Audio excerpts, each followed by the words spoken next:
The large silver spaceship came down from the sky. It landed near the small town with a soft hiss. The door opened, and Officer Crix stepped out. Crix was not human. He had blue scales covering his body and 6 eyes that moved in different directions. He belonged to a race called the Valorans. They were one of the oldest species in the galaxy and helped run the Galactic Patrol. Another problem with humans, Crix muttered to himself. His voice sounded like rocks clicking together. The town was dusty and small. It sat on a planet far from Earth, a place where many different alien races lived and traded. Humans had only started traveling in space 200 years ago. Many older aliens thought they were troublemakers. Crix's computer spoke to him. Fight reported at the trading post. Human civilian causing problems. Crix walked toward the center of town. His hand rested on his gun. The sun was hot and dust swirled around his feet. He could see a crowd ahead. In the middle of the crowd stood a human man. He was tall with dark hair and a weathered face. He was arguing with an alien merchant who had long, clear tentacles instead of arms. The tentacles had turned orange, which meant the alien was angry. "I paid good money," the human shouted. "You sold me broken ship parts. They could have killed my crew." "Human lies," the tentacle alien hissed. "Human threatens me." Crix pushed through the crowd. "Move aside, Galactic Patrol." The human turned to look at him. His name tag said, Deho. He did not look afraid of Crix. "This merchant sold me faulty navigation equipment," Deho said. "When I asked for my money back, he called me a liar." "Human named Deho threatens violence," the merchant said. "Breaking peace." Crix looked at the human carefully. There had been many problems with humans in this area lately. They kept building colonies where they were told not to. They didn't follow the rules. They acted like they were as important as races that had been in space for thousands of years. "Show me your ID," Crix demanded. Deho frowned. "This is ridiculous," he said. His hand moved toward his jacket pocket. Crix saw the movement. In Valoran culture, quick movements meant an attack was coming. Without thinking, he pulled out his gun and fired. A blue light shot from the gun and hit Deho in the chest. The human's eyes went wide with shock. He stumbled backward and fell to the ground. "Threat stopped," Crix said automatically, but he felt uneasy. The crowd scattered quickly. Aliens ran into buildings or back to their ships. Only the tentacle merchant stayed, but his tentacles had turned pale yellow with fear. "Human only getting ID card," the merchant whispered. Crix looked down. The human was gasping for breath. In his hand was a small plastic card, his identification, not a weapon at all. "Need medical help," Crix called into his communicator. "Human down at trading post." Blood soaked through Deho's shirt. His eyes were starting to close. Crix knew humans were fragile. The energy blast had likely damaged vital organs. The human would die soon without help. "Medical team coming," Crix said, though he wasn't sure if Deho could hear him. Then something strange happened. The constant wind that always blew across the town suddenly stopped. The normal sounds of machines and ships disappeared. Everything became very quiet. Crix felt the scales on his neck rise. Something was wrong. He looked around nervously. That's when he saw it. At the top of the hill that overlooked the town stood a figure. The figure wore a long, dark blue hood that covered its face. It stood perfectly still, watching the scene below. The figure was human-shaped. It seemed to appear from nowhere. Crix raised his gun again, pointing it at the hill. "Identify yourself," he shouted. The hooded figure didn't answer.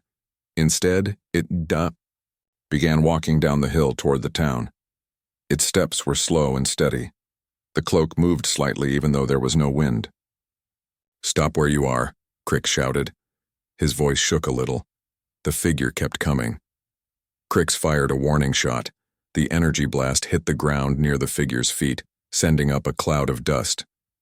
The hooded person stopped for a moment, then continued walking. "I said stop," Crix yelled. The figure reached the edge of the town and finally stopped. Slowly, hands covered in black gloves came up and pulled back the hood. It was a human woman.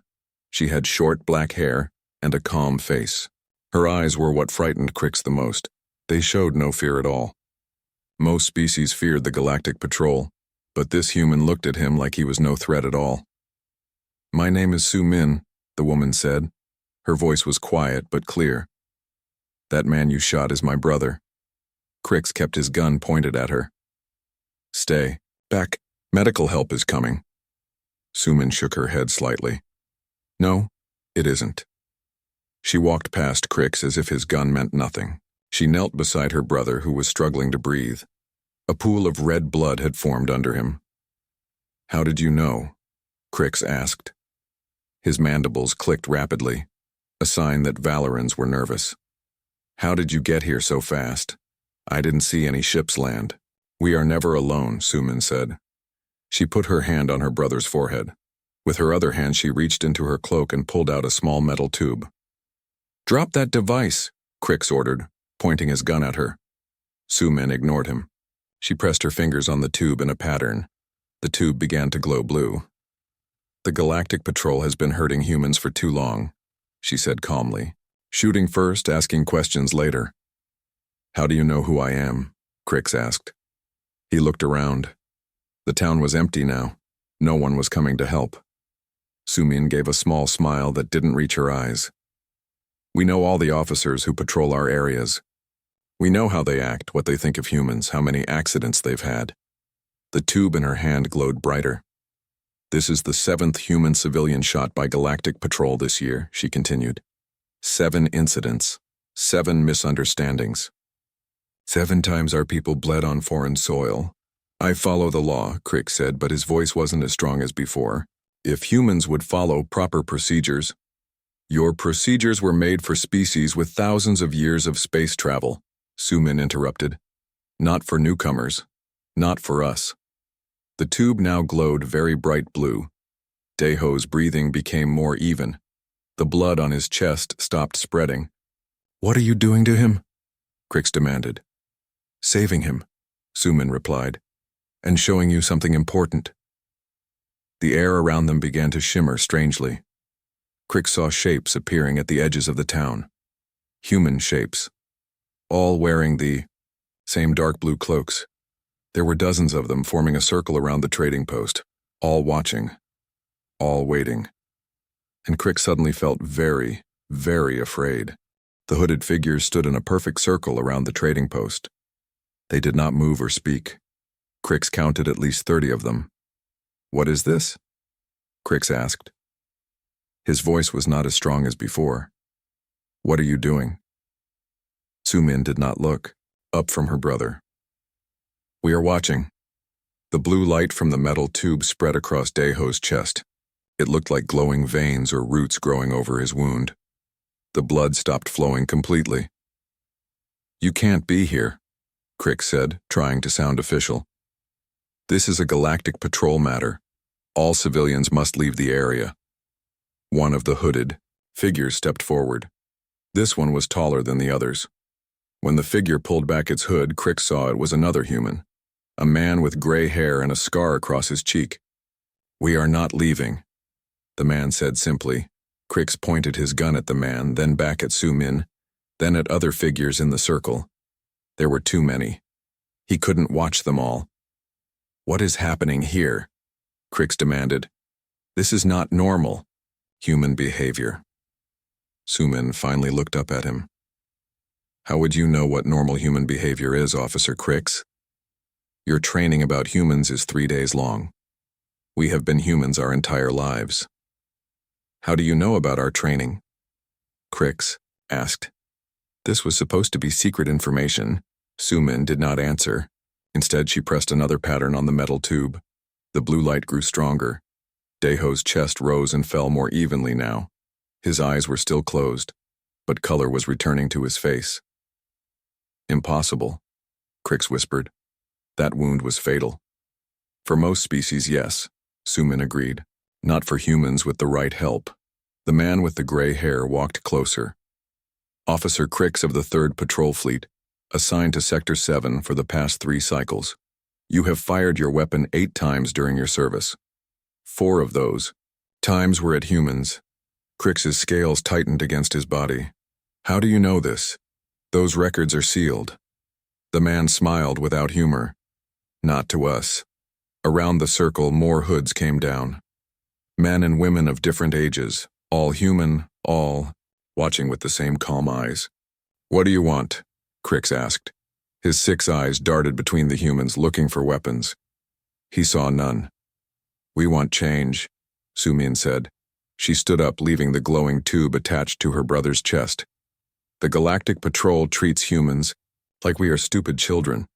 You think we don't understand your rules or your technology. Humans are new to space, Crix said. The Confederation has existed for 12,000 years. We have protocols for new species. Your protocols assume we are weak, said the gray-haired man. Sumin nodded. Your protocols assume we need your protection and guidance. They assume you know more than us. The Confederation has ruled space for millennia, Crix said. We have brought peace to thousands of worlds. Peace through control, Sumin said.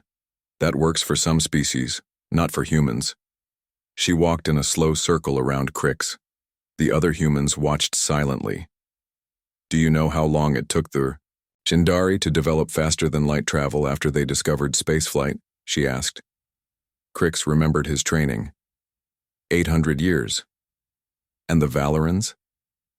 620 years, Crix answered automatically. Sumin stopped in front of him. Humans did it in 40 years. Crix's mandibles clicked rapidly. This was not possible. The jump from basic space travel to faster-than-light technology was enormous. No species had done it so quickly. You lie, he said. Why would I lie? Sumin asked. You can check your records. The truth hit Crix suddenly. The Confederation had assumed humans had gotten lucky, found ancient technology, or been helped by another race. No one had considered that they had developed it themselves so quickly. If this is true, Crix said slowly, then why do humans follow Confederation rules at all? Why ask permission to build colonies? Sumin walked back to her brother. The wound on his chest was nearly closed now. Because we want peace too, she said. We don't want to fight. We just want to be treated fairly. The gray-haired man spoke again. 6 Galactic Patrol officers have fired on unarmed humans this year. 3 humans died. There were misunderstandings, Crix said. Cultural differences. No more excuses, Sumin said. Her voice was still calm, but Crix could hear steel underneath. No more misunderstandings. This ends today. Are you threatening the Galactic Patrol? Crix asked in disbelief. Do you know how many ships, how many soldiers the Confederation has? For the first time, Sumin smiled. It was not a happy smile. Do you know how many humans there are? Officer Crix, billions, on 17 worlds already, and we are all connected. As if on cue, the hooded figures each raised one hand. Each hand held a small device similar to the tube healing Deho. What are those? Crix asked. We call them beacons, Sumin explained. They connect us, share information, heal injuries, and do other things. What other things? Crix asked, not sure he wanted the answer. Instead of replying, Sumin pressed her hand to her beacon. Immediately, all the other devices lit up with the same blue glow. And then Crix's gun stopped working. The power light went dark. His communicator died.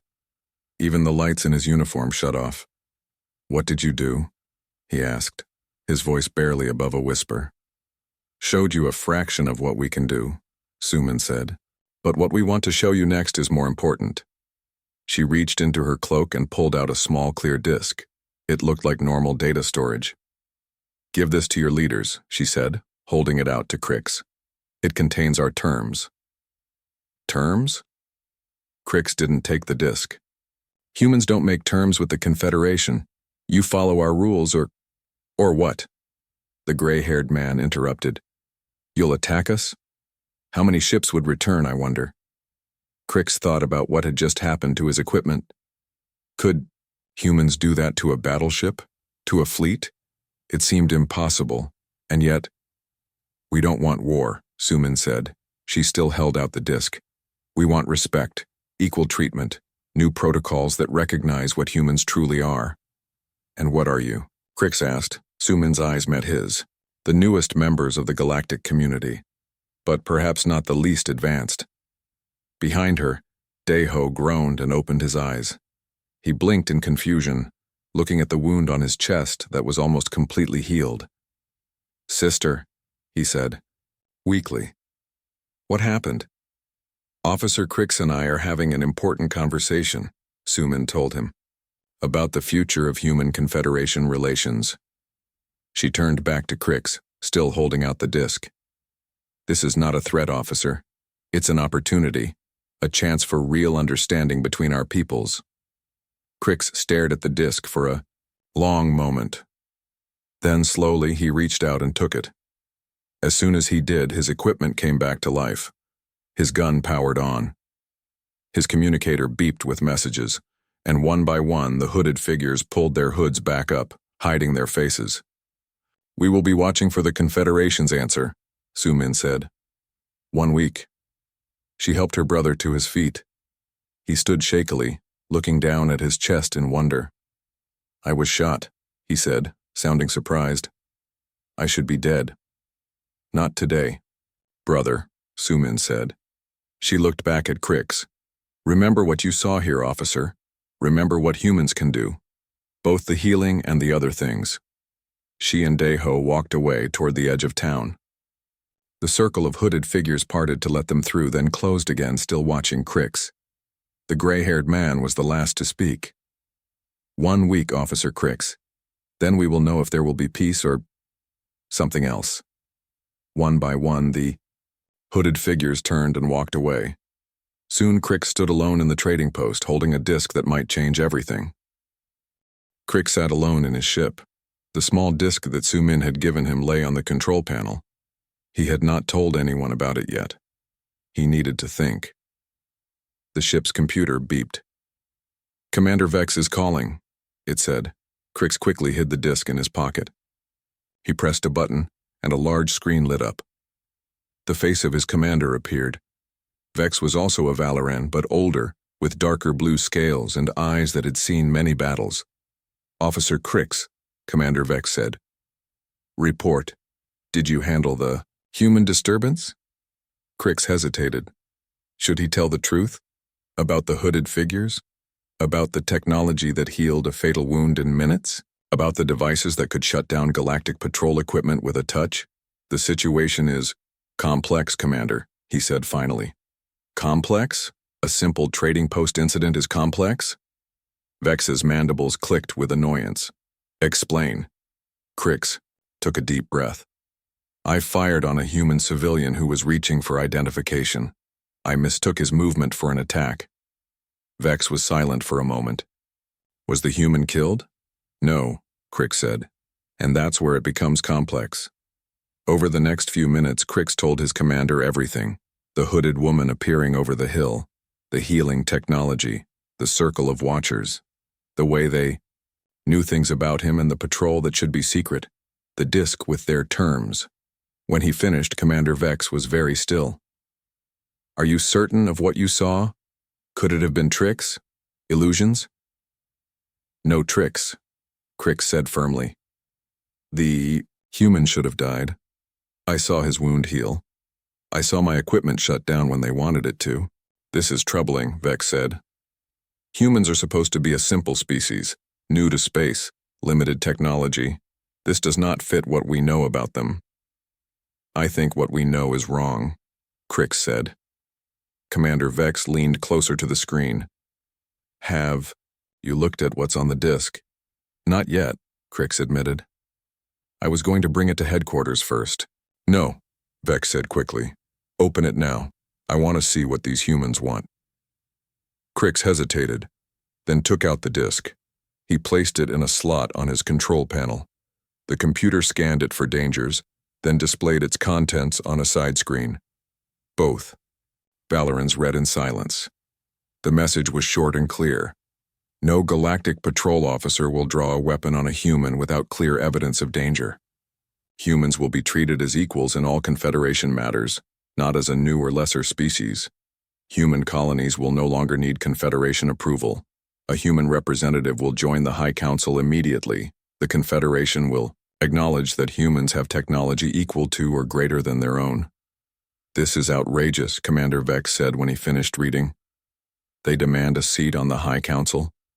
Only the oldest races in the galaxy have seats. Humans have been in space for barely 2 centuries.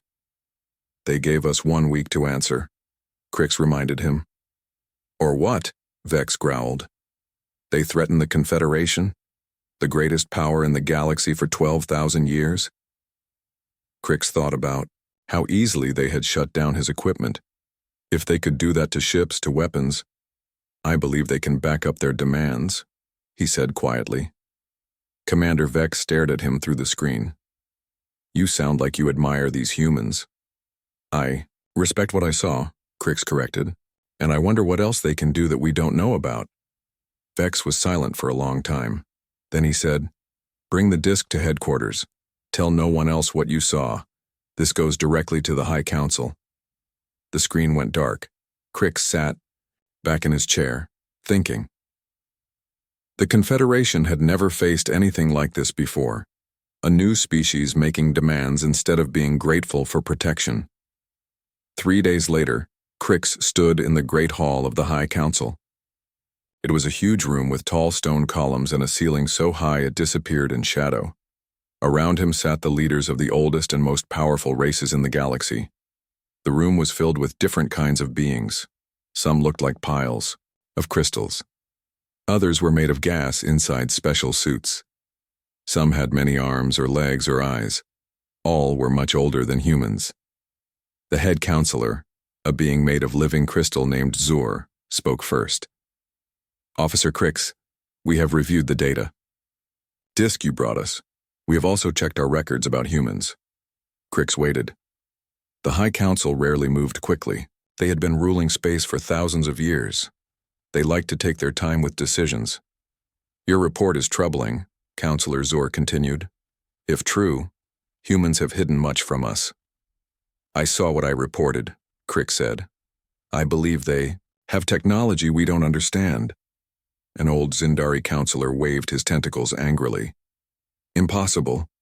They were living in mud huts when my people already had 1,000 colony worlds. And yet, said a quieter voice, they developed faster than light, travel in 40 years after reaching space. No other species has done it in less than 400. The council chamber filled with angry voices. Some counselors believed Crix. Others thought he was tricked. They argued among themselves. Finally, Counselor Zur raised a crystal arm for silence. We have reached a decision, the head counselor announced. We will not give in to human demands. The Confederation does not bow to threats. We will send ships to human worlds to show our power. Crix felt cold fear in his stomach. With respect, Counselor, I do not think that is wise. You are dismissed, officer, Zur said coldly. Return to your duties. Crix left the council chamber with a heavy heart. He believed the Confederation was making a terrible mistake. 2 days later, the Confederation sent a fleet of 50 warships to the nearest human colony. The ships were the best in the fleet, with the strongest weapons and shields. The message was clear. Obey the Confederation or be destroyed. Crix watched from a small patrol ship. He had asked to be part of the fleet. He wanted to see what would happen. The fleet entered orbit around the human colony world. The planet looked peaceful. From space, green and blue with white clouds, smaller human ships moved around it, not running away even as the giant warships approached. Admiral Thrix, the fleet commander, sent a message to the planet. This is the Confederation fleet. You will accept Confederation authority or face consequences. For a long time there was no answer. Then a single message came back from the planet. Just 4 words. You should turn back. Admiral Thrix laughed. Prepare weapons, he ordered. We'll show these humans what happens when they challenge the Confederation. Crix watched as the great warships powered up their weapons. Lights ran along their sides as energy built up. Then, suddenly, all the lights went out. Every ship in the Fleet went dark at the same moment. Engines stopped. Weapons powered down. Even life support systems stuttered. Crix was not surprised. He had seen this before, on a smaller scale. From the planet below, hundreds of small blue lights rose into the sky. Human ships, each glowing with the same blue light Crix had seen from Sumin's healing device. The human ships surrounded the helpless Confederation fleet. They did not fire. They simply waited. A new message came through emergency channels. "We tried to warn you, now we will talk as equals." And Crix knew that everything was about to change. 1 month later, Crix stood in the Great Hall of the High Council again. This time he was not alone. Beside him stood Sumin, wearing a simple blue uniform instead of her hooded cloak. Her brother Daeho stood on her other side, showing no sign that he had nearly died from a patrol officer's weapon. The mood in the Great Hall was very different now. The counselors did not look proud and powerful anymore. Many looked worried. Some looked angry. All looked changed. After the human ships had disabled the Confederation fleet, everything had happened very quickly. The fleet had been allowed to return home. But the message was clear. Humans were not what the Confederation thought they were. Counselor Zur spoke first. "We are here to sign a new agreement between the Confederation and humanity," the crystal being said. "This is unprecedented." Crix noticed that Zur did not use the word humans anymore. Now it was humanity, a sign of respect that had not been there before. "We are pleased to reach this agreement," Sumin said. Her voice was calm and clear in the large hall. "Humanity looks forward to working with the Confederation as equals." The word equals caused some counselors to shift uncomfortably. For 12,000 years, the Confederation had not treated any new species as equals. New races were expected to earn their place over centuries or even millennia, but humanity had forced the issue in a way no one had ever done before. Sumin stepped forward and placed a hand on the agreement table. The document glowed softly, recording her approval. Daeho did the same. "There is one more thing," Counselor Zur said. "As part of our agreement, we ask that humanity share some of their technology with us, particularly the healing technology that saved this human's life." The counselor gestured toward Daeho. Sumin smiled. "In time, we will share many things, but some technologies must wait until there is more trust between us." "You don't trust us?" asked an old Sindari counselor. "After we agreed to all your terms?"